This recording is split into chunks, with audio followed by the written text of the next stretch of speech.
The stranger behind the wheel. It was raining in San Francisco. Not a heavy rain, just enough to blur the lights outside the glass. Sundar Pichai had just finished a long day of back-to-back meetings. Tired, mind buzzing with thoughts of AI ethics and silicon shortages, he stepped outside the building and requested a ride. It was late. He didn't want to deal with traffic or small talk. The car arrived within 3 minutes. A modest Toyota Prius, clean but worn. He opened the back door and sat down, nodding briefly to the driver. The driver, an older man with silver hair and calm eyes, said nothing at first. His name on the screen read Hari. He wore a faded NASA jacket. 5 minutes into the ride, Sundar glanced at the jacket again. Curiosity stirred.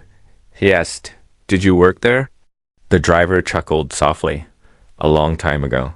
Something about the man's voice caught Sundar's attention. It wasn't just polite. It carried something more like a voice that had once spoken to machines orbiting space. "What did you do?" Sundar asked. The man was quiet for a moment, then replied, "I helped land a robot on Mars." Sundar leaned forward, startled.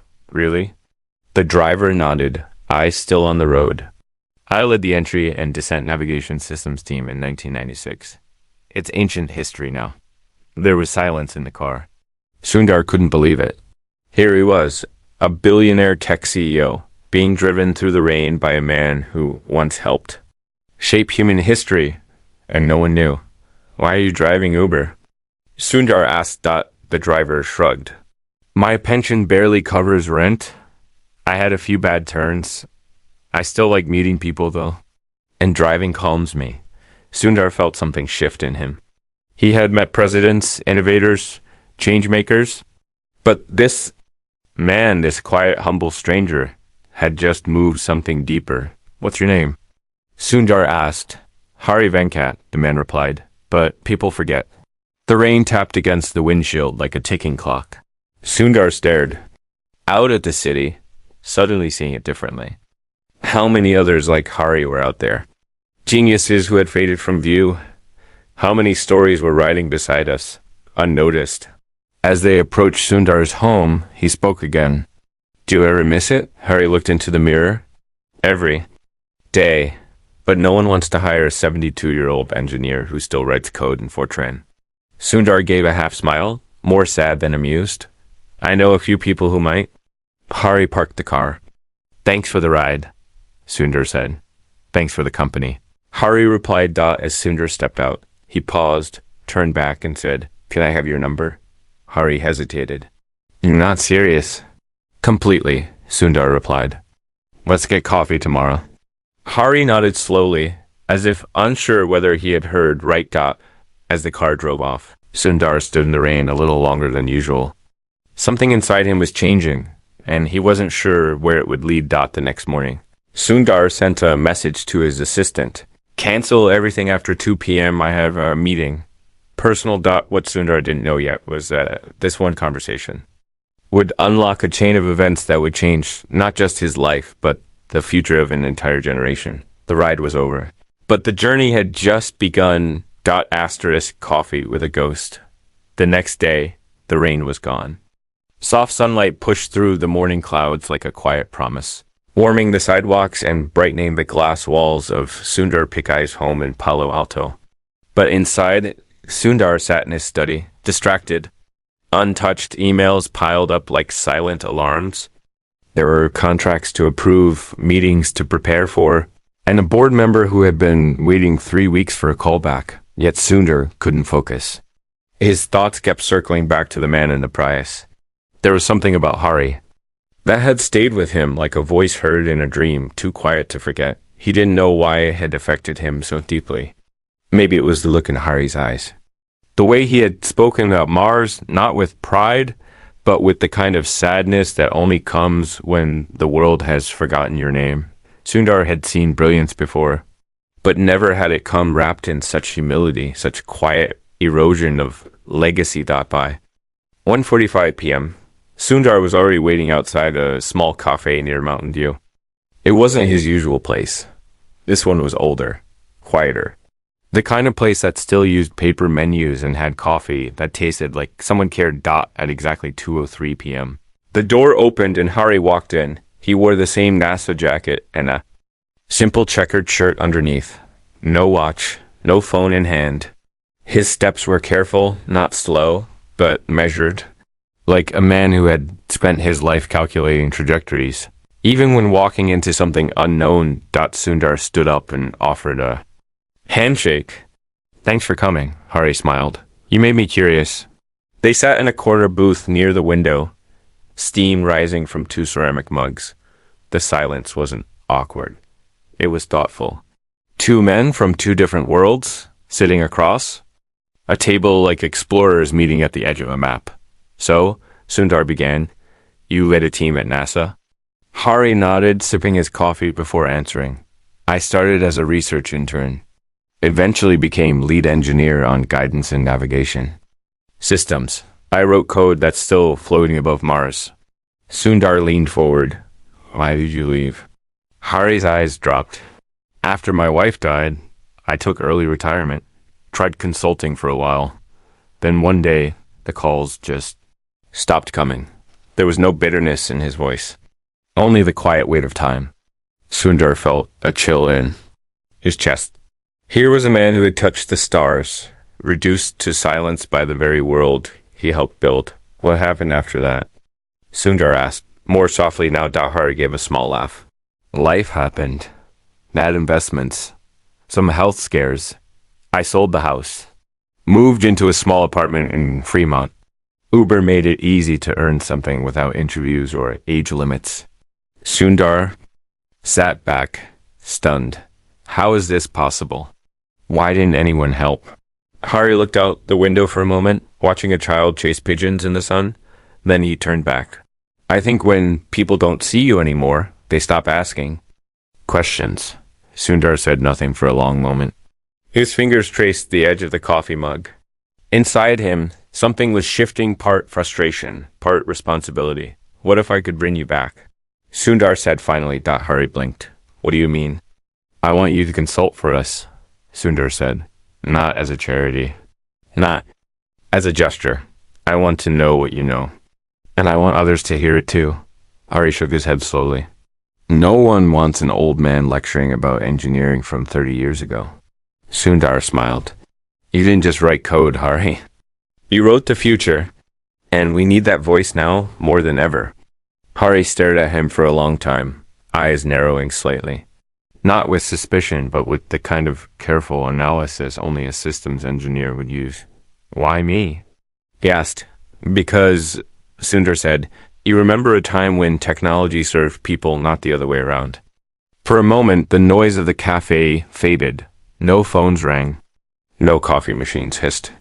Just the quiet beat of something real beginning to form. Hari looked down at his hands. Rough from years of work, worn from age. I'll think about it, he said. Sundar nodded. Take your time. But know this, whatever you decide, you're not invisible anymore. As they stepped outside, the sun had begun its slow descent. The shadows were longer now, and the air carried the soft golden hue of late afternoon. Hari turned to go, but then paused. My late wife used to say something, he said. If no one remembers what you built, build again. He gave Sundar a quiet smile. Maybe it's time. And with that, he walked away, his figure slowly disappearing into the crowd. Sundar stood there, watching him go, unaware that just 2 blocks away, a man was sitting in a parked black SUV, watching. Then he tapped a message into his phone. He met the old man. We have a problem.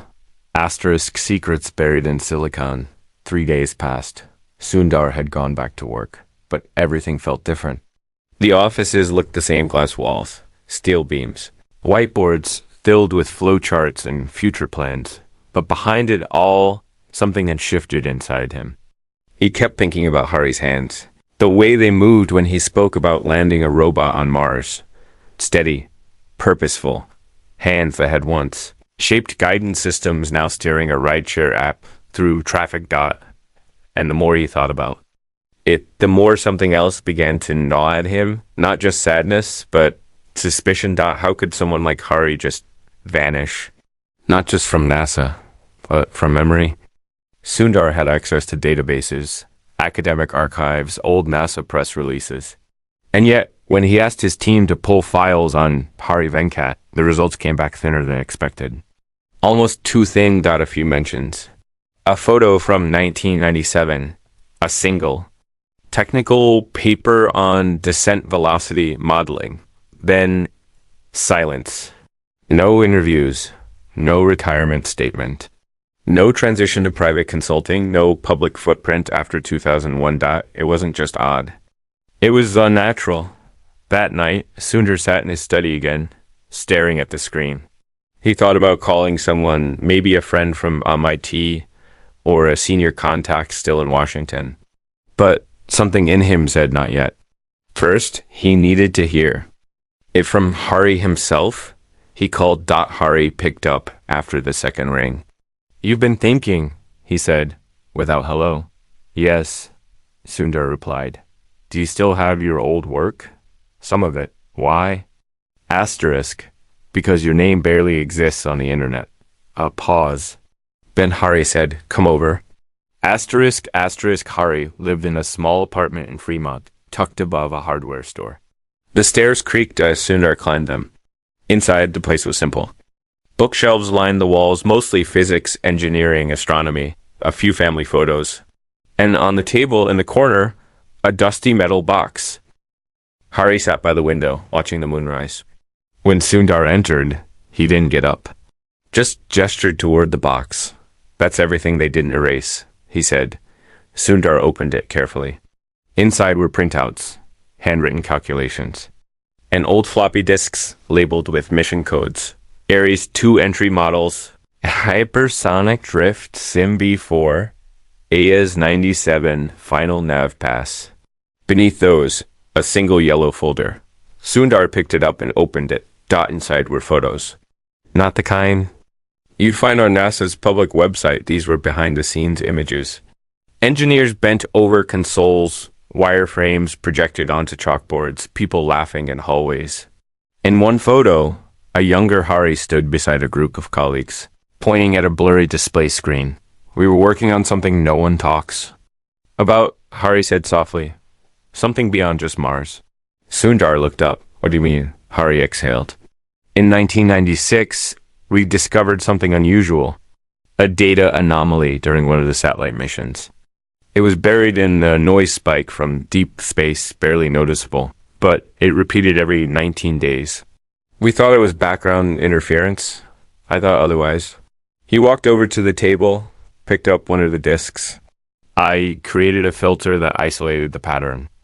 It wasn't natural. It was structured, like a signal." Sundar stared. "You think it was extraterrestrial?" Hari shook his head. "I don't know what it was, but it didn't behave like anything we'd ever seen." "What happened to the data?" "They took it," Hari said. "My team was disbanded. I was reassigned, then quietly encouraged to retire." "Who took it?" Hari's voice dropped. "I don't know. But it wasn't just NASA.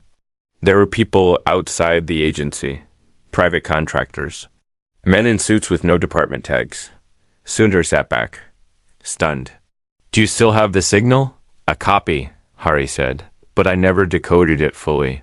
Too dangerous. I kept it locked away." As Sundar processed what he had just heard, a sudden knock came at the door. Hari froze. They both turned. Another knock. Louder this time. Hari motioned for Sundar to stay quiet. He stepped toward the people, looked through, then stiffened. He turned and whispered, "Go out the back. Now." "Who is it?" "I don't know. But they're not here for coffee." Sundar hesitated, heart racing. Then Hari pushed a small flash drive into his hand. "This has the signal. Go. And don't trust anyone. Not even people inside your company. This goes deeper than tech." Sundar slipped the drive into his jacket. He gave Hari a look that said, "I'm coming back," then ducked out the back door and down the stairs into the alley. As he disappeared into the night, 2 men stepped into the apartment. They didn't knock again. Asterisk, 20 minutes later. Sundar was driving through the dark hills of Palo Alto, his fingers trembling on the wheel. The city lights blinked in his rearview mirror like distant stars, fading behind him. He had a flash drive in his pocket that might hold a signal from outside Earth or a secret someone had killed to bury. His phone buzzed. A message. Unknown number. No name. You should have left him alone. Asterisk. The signal never stopped. The morning came in fragments. Light broke slowly over the horizon, but inside Sundar Pichai's home, the blinds remained closed. He hadn't slept. The flash drive Hari had given him sat untouched on the desk beside a cooling cup of coffee. Its presence felt heavy more than just metal and silicon. It was a weight from another world, or perhaps from this one, buried deep and long forgotten. He kept replaying the knock on Hari's door, the look on Hari's face, the message from the unknown number, the realization that he had crossed into something much larger than curiosity, something engineered to remain hidden. Still, Sundar was not a man easily shaken. His life had been built on logic, structure, innovation. He had risen through the ranks with a calm that made chaos feel manageable. But this was different. This was no product launch or privacy lawsuit. This was something primordial. The kind of story whispered about in low-level classified briefings, never spoken aloud. As the hours ticked on, Sundar finally slid the flash drive into an offline. Laptop one not connected to any internal systems. Just air-gapped metal. A digital island. At first, the screen showed only a folder, labeled signal_97. Inside it. A single audio file, time-stamped, encrypted. Beneath it. A simple text note, pattern aligns every 19.4 days. Transmission window closes. In less than 72 hours, his pulse quickened. The last recorded window would have opened 2 days ago. He clicked play. What came through the speakers was not a voice, not music, not static. It was a sound that made his skin rise, something rhythmic, deliberate. A pulsing, layered tone that seemed to shift the longer he listened. Not in pitch, but in meaning. It was like listening to a language your brain didn't know, but your body did. Something beneath the conscious level. Something ancient and intelligent. He leaned back. Goosebumps crawling up his arms. The sound stopped at exactly 77 seconds. He played it again. This time, he noticed a slight delay in one of the pulses, and then again on the next play. The third repetition introduced a variation. Like the sound itself was responding, adjusting to the listener. Sundar's breath caught. This wasn't a recording. It was live. He pulled the drive out and closed the laptop, heart racing. He needed help. But who? Not the board. Not his tech leads. Not even the AI research team. They were brilliant, but too embedded in layers of bureaucracy and internal politics. Then he remembered. Someone. Devika. She had been a systems architect at Alphabet before she left to teach quantum signal analysis at MIT. Sharp, private, and famously unbending when it came to ethics. If anyone could help decode this, it was her. He sent a single line. I need you. Urgent. Private. Are you in Boston? Her reply came 7 minutes later. No, I'm in Palo Alto. Tell me where. I'll come to you. Asterisk. By late afternoon. Devika sat across from him in the same study where everything had begun. He played the signal for her once. Her expression didn't change. Then he played it again. And a third time, she leaned forward, eyebrows slowly knitting together. That's not noise, I know. It's changing. It's interacting with something. Me, Sundar said. Or the environment, or maybe just the act of listening. Devika didn't speak for a while. Then, almost in a whisper, she said, I've seen this before. Sundar stared. What? Well, almost this. Years ago in grad school, we had access to an old encrypted file from a Russian deep space array. They said it was equipment failure, but the data was structured. Not human. It didn't repeat like this, but it felt the same. What did you do? We were told to drop it. The file disappeared. The lead professor vanished from the university system. Like he'd never worked there. She looked at him sharply. Where did you get this? Sundar hesitated. Then said, From a man named Hari Venkat. Former NASA? I think they tried to erase him. Devika sat back, stunned. You found him? Yes, but now he's missing. Maybe worse. Devika stood and started pacing. If this is real, if this signal is active, then it's not. Just a message. It's a conversation. And someone doesn't want us to answer. Outside the window, clouds began to gather. We have 48 hours before the next alignment closes, she said. If we want to send a response, it has to be now. Sundar nodded. Then we need to build something. Off-grid. Nothing that can be tracked. I can set up a narrowband transmitter from an abandoned observatory east of the city, Devika said. But it'll need power and shielding. I'll get what we need. She looked him dead in the eye. This isn't a science experiment, Sundar. If we answer this, we're letting someone know we heard them. He replied, maybe it's time someone did. Asterisk, asterisk, that night, while Devika began assembling the equipment, Sundar returned home to find a small envelope slipped under his front door. Inside it. A single photograph. Black and white. Grainy. It showed Hari tied to a chair in a dark room. Eyes open, blood on his lip. Written on the back in red ink. Walk away. Or he disappears for good. For the first time, Sundar felt something he hadn't in years. Not fear. Not even rage. Resolve. Because whoever sent that photo made one fatal mistake. They thought Sundar Pichai was a man who could be warned. What they didn't understand was that they had already lost control the moment he met the old man in the Prius. Asterisk. The transmission chamber. The road to the observatory twisted like a memory through the California. Hills narrow, overgrown, and long forgotten. The GPS had lost signal miles ago, but Sundar kept driving, headlights slicing through the dark like cautious fingers. Next to him, Devika sat silent, a black backpack resting on her lap. It held the transmitter components and the decoded version of Hari's signal, the one they had spent the last 30 hours refining, compressing, and encrypting. It was nearly midnight. Far behind them. In the cities below, the world buzzed on oblivious, asleep or distracted by the constant hum of screens and notifications. But here, in the silence of the hills, something different stirred, something ancient, something listening. They arrived at the old observatory just past 12:20. A.M. The building stood like a ghost in the night, surrounded by dead trees and rusting fences. Vines crept up its stone walls, but the dome above was still intact.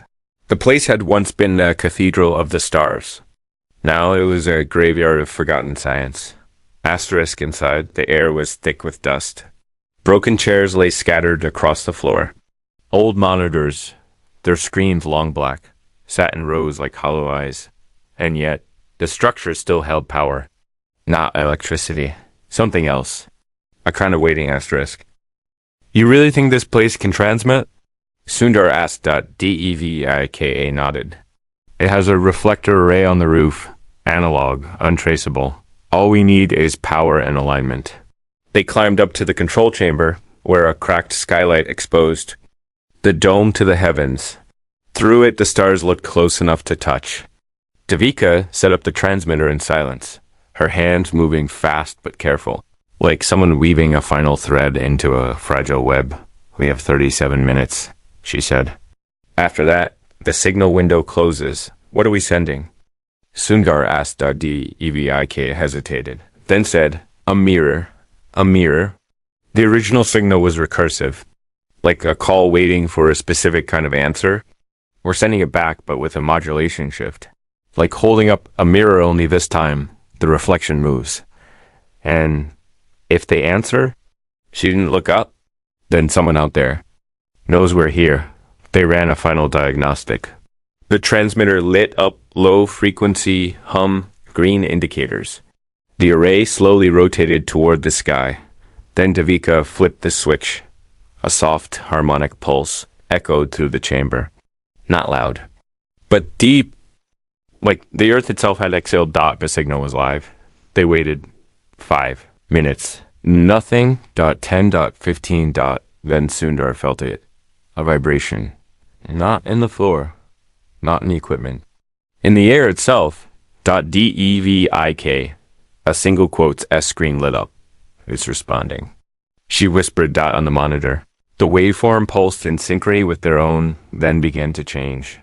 Evolve.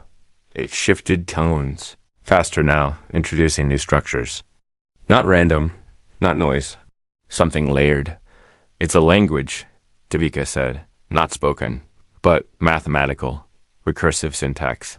Fractal codes. Like compressed information packets riding a harmonic wave.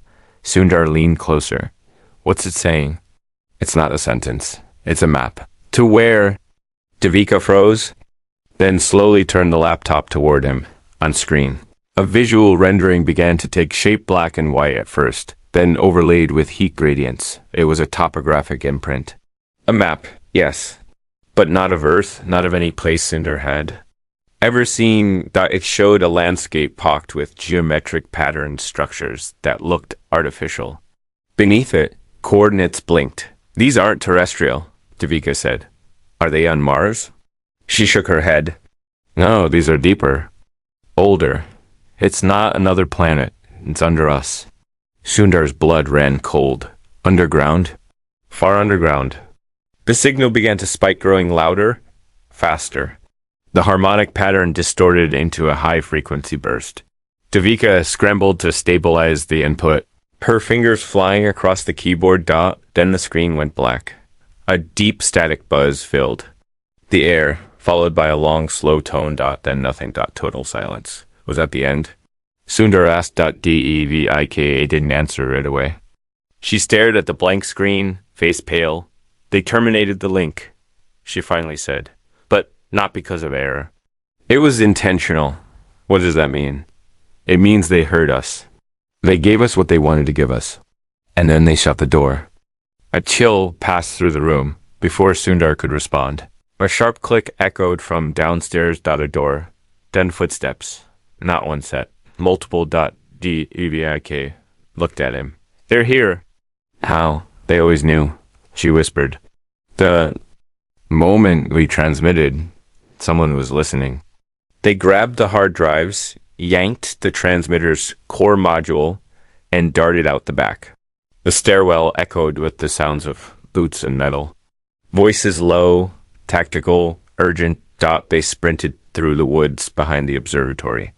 The night was cold and silent, except for their breath and the soft crunch of leaves. Behind them, flashlights danced between the trees. Commands barked in clipped sentences. This way, Devika said, veering right. They reached an old maintenance road. Sundar's car was parked where they'd left it, hidden behind a thicket. They dove in and peeled off, tires spinning in the dirt dot in the mirror. 2 black jeeps pulled into the observatory clearing. Who are they?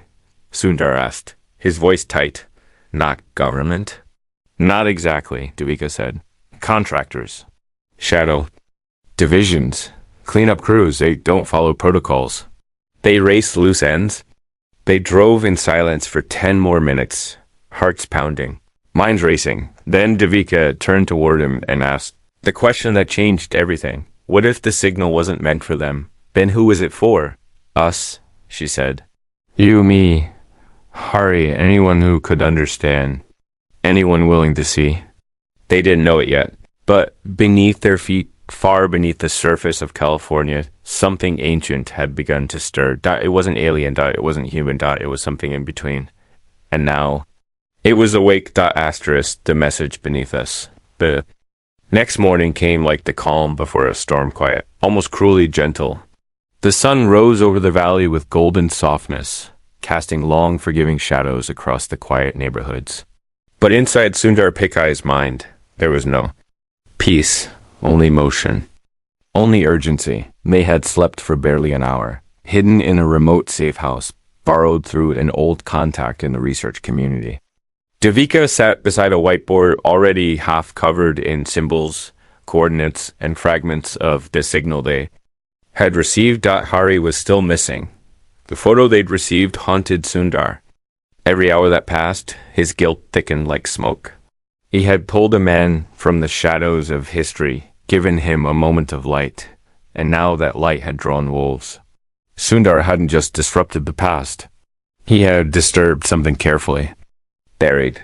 We need to go underground. Devika said that she traced the coordinates on the board an obscure geological point in the Mojave Desert, 1,000 feet below an old military testing range. It had once been used for seismic calibration.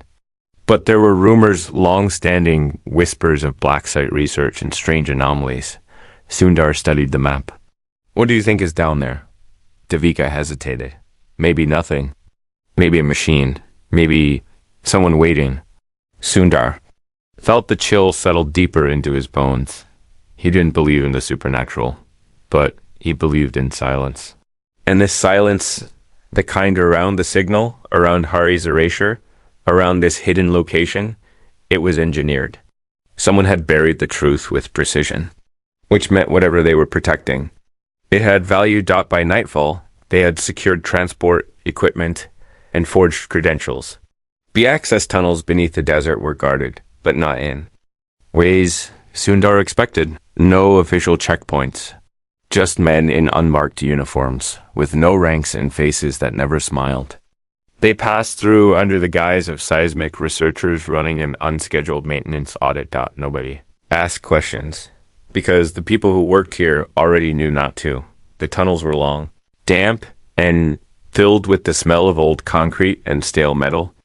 As they moved deeper, Sundar could feel the pressure in his ears change. The air grew colder, denser. The lights above buzzed intermittently, as if resisting the weight of what lay ahead. At last, they reached a sealed bulkhead with an old keypad. It shouldn't have opened, but Sundar inserted the same flash drive Hari had given him, and the door slid open. What they found beyond it was not a room, not a chamber. It was a vault. A spherical cavity carved into the bedrock, easily 100 feet across. In the center stood a structure not mechanical, not entirely organic. Its shape was wrong. Too perfect. Every surface smooth, pulsing faintly with inner light. Lines run across it like veins, shifting color in slow rhythm. DVIK single quotes as breath caught. It's alive, she whispered, but it wasn't breathing. It was listening. They approached slowly. The pulse quickened. Then a voice cracked, low, tired, echoed from the far side of the chamber. I told them it was real. They turned. And there he was. Hari. Barely standing, his body bruised, hands bound loosely in front of him. Two guards behind him, uncertain whether to step forward or flee. They kept me here, he said, but they couldn't stop it. Not once. The signal responded. Sundar rushed to him, cutting the restraints. Are you all right? Hari gave a small nod. I am now. Devika stared at the structure. What is this? Hari stepped toward it slowly, reverently. I used to think it was a machine. Now I know it's a message. Not one we read, but one we become part of. What does that mean? Sundar asked. Hari turned to him, eyes clear despite everything. They sent this here not to invade, but to remember. This isn't a warning. It's a monument, a repository. Something older than language, built to hold memory. Whose memory? Everyone's, Hari said. Theirs, ours. It's built to record the truth that civilizations forget. The kindness, the losses, the ideas. When we fail to protect our own wisdom, the message remains. Devika stepped forward. Why hide it? Because power fears memory, Hari replied. Those in control always erase what they can't use. As they stood before the structure, the light pulsed faster. Brighter. The signal reactivated. And then the structure responded. It projected images, not holograms, not screens, memories. Real ones. Hari at a console, younger, full of belief. Team laughing after a successful test flight. A child playing with a model rocket. A woman. hand holding Hari's in a hospital bed. Then dash wars. Cities falling. Fires. Silences. And then healing. Ideas shared between strangers. A man in a rag chair. Media CEO. A cup of coffee. A choice. Sundar watched, stunned. The message was clear now. This structure had not been built to deliver future. It had been built to preserve the best of the past. So the future could try again, dot, and then came the final image. Sundar, Hari, and Devika standing just as they were watching the light. But in the background, someone else, dot, a fourth figure, dot taller, dot not. Human, dot, just watching, dot, then it faded, and the room went still. Asterisk.